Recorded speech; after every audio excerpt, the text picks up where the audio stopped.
Where's the fun in waiting? Play Sit and Go tournaments 24/7 only on Ace 2-3. This game involves an element of financial risk and may be addictive. Please play responsibly and at your own risk.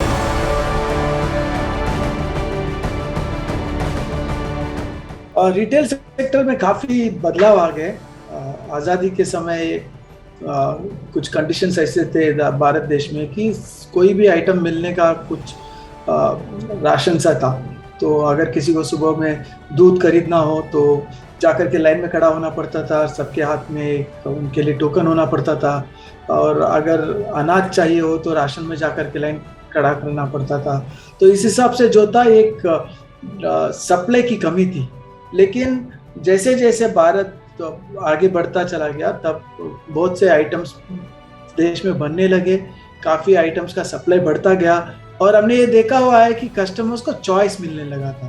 तो जैसे जैसे choice बढ़ता गया वैसे वैसे customers ने भी अपने ओर से तरक्की कर लिया है और पर कैपिटा इनकम भी बढ़ गया है। अभी तो फिलहाल तकरीबन $2000 पर कैपिटा इनकम हो चुका है।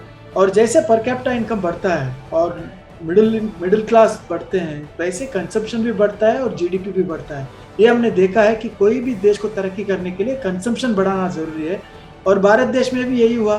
तो हम सब ने देखा है कि काफ़ी चीज़ें बदल गई हैं, बड़े बड़े दुकानें आ चुकी हैं, मॉल्स खुल गए हैं, अब ऑनलाइन आ चुका है।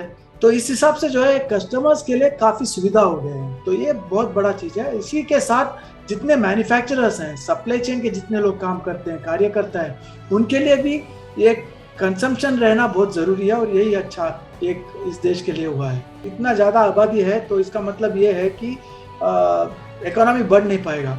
लेकिन अगर ये आबादी के साथ कंजम्पशन जुड़ जाए और इतना बड़ा आबादी के लिए कंजम्पशन बढ़ता जाए तो उतना जो है उत्पादन भी बढ़ेंगे। 91 में काम ऐसा हो गया कि लिबरलाइजेशन हो गया। लिबरलाइजेशन के साथ में जो है जितने भी इंडस्ट्रीज हैं उनको सबको एक ग्लोबल लेवल में सोचना पड़ा और इसी कारण जो है बहुत से बाहर के भी नए नए कंपनियां भारत में आई। भारत की कंपनी ने भी ग्लोबल तरीके का सामान बनाना चालू कर दिया। तो इस हिसाब से जो है एक ग्लोबलाइजेशन और एक उन्नति का एक नया एक दौर मिल गया हमारे देश में।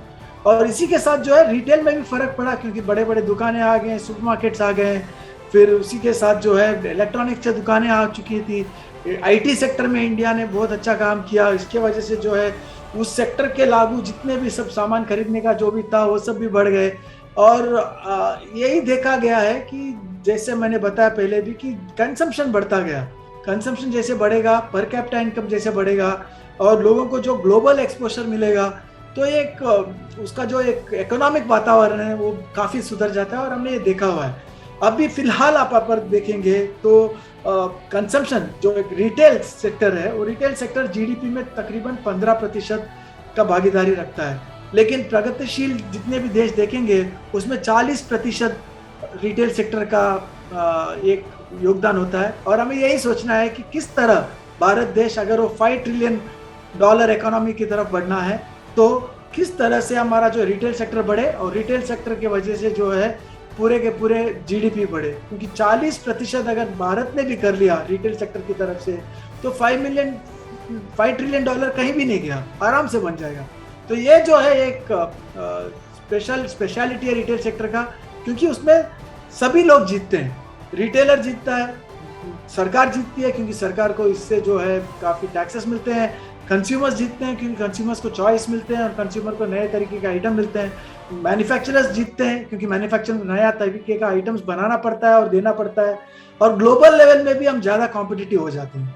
हमने सोचा था पहले कि 2021 मतलब 2021-2022 के अंत तक हमारा जो रिटेल सेक्टर है वो $1 बिलियन बन जाएगा। लेकिन उसके लिए $1 ट्रिलियन बन जाएगा। लेकिन हमने ये देखा है कि कोविड की वजह से थोड़ा सा एक कमी रह गया। तकरीबन $850 बिलियन में हम शायद ख़त्म करेंगे इस साल को। तो हमें और थोड़ा सा आगे बढ़ना है। लेकिन ये ज़रूर है कि काफ़ी नई चीज़ें बन गई कोविड की वजह से और ये एक प्रगति की तरफ जा रही है क्योंकि लोगों ने एक शॉपिंग का एक ऑमनी चैनल तरीका देख लिया है। लोग ये देख रहे हैं कि घर बैठ के भी जो है आइटम्स चॉइस कर सकते हैं, चूज़ कर सकते हैं, अलग अलग तरीके के आइटम्स चूज़ कर सकते हैं, अलग अलग जगह से आइटम चूज कर सकते हैं और फिर जहां मन चाहे वहां जाकर के खरीदी कर सकते हैं। चाहिए तो घर पे रहकर भी खरीदी कर सकते हैं, चाहिए तो मॉल में जाकर के भी खरीदी कर सकते हैं, दुकानों में जाकर के भी खरीदी कर सकते हैं। इस हिसाब से जो है कस्टमर चूज कहीं करता है, कभी करता है, आइटम्स कभी मिलते हैं उनको, जहां चाहिए वहां आइटम्स मिलते हैं। एक ओमनी चैनल रिटेल का एक पूरा वातावरण बन गया है और ये जो है हमें अगले प्रगति की तरफ ले जाएगा, क्योंकि कस्टमर्स जब चाहे जहां चाहे जैसे सामान मिले उसी हिसाब से जो है कंजम्पशन भी बढ़ेगा।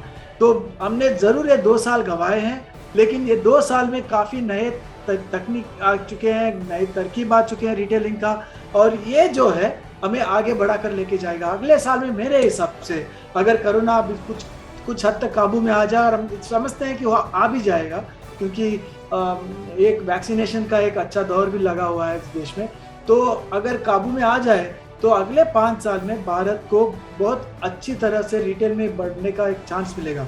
न सिर्फ रिटेल, इसके साथ जुड़े हुए सप्लाई चेन, इसके साथ जुड़े हुए जितने भी मैन्युफैक्चरर्स हैं, ग्लोबल तरीके का प्रोडक्ट जो बनेगा, न सिर्फ हम अपने देश के लिए सामान बनाएंगे, हम ग्लोबल देश अलग अलग देशों के लिए भी सामान ज़्यादा बना पाएंगे।